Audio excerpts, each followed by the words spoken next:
This is what gives me and other followers and those who believe in our Lord the hope of when we hear stories like this in the Bible. I'm in Daniel 3, and this is a story that some of you may have heard. I've heard bits and pieces of it here and there, but I just completed the burning furnace, and I am now in Daniel. That's the beginning, and I'm like, whoo, love it already. And anyway, so the king Nebuchadnezzar of Babylon, he just built a gold statue that he is commanding that everyone, to the sound of the instruments, to bow down and worship before this God. But there are a few Jews who are refusing, and they said that I will not bow down to worship the statue that he has made.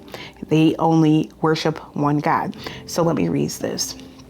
We're going to read from 13. This is where Nebuchadnezzar, he went into a rage. It says, then Nebuchadnezzar flew into rage in order that Shadrach, Meshach, and Abednego to be brought before him. And then I'm going to go down to the burning flames, because this is the Jews who had refused. They refuse to serve your gods and do not worship the gold statue you set up. So he is ordered to put them into the burning furnace. Starting at 19.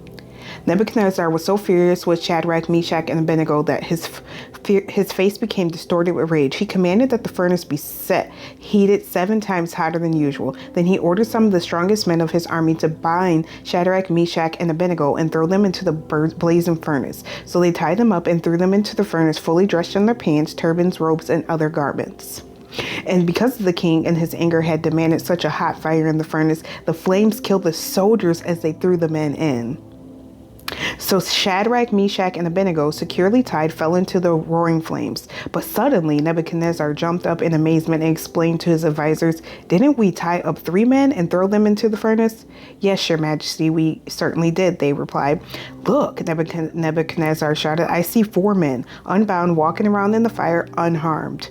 And the 4th looks like a god. Then Nebuchadnezzar came as close as he could to the door of the flaming furnace and shouted, Shadrach, Meshach, and Abednego, servants of the Most High God, come out, come here. So Shadrach, Meshach, and Abednego stepped out of the fire. Then the high officers, officials, governors, and advisors crowded around them and saw that the fire had not touched them. Not a hair of their head was singed, and their clothing was not scorched. They didn't even smell of smoke. Then Nebuchadnezzar said, praise the God of Shadrach, Meshach, and Abednego. He sent his angel to rescue his servants who trusted in him.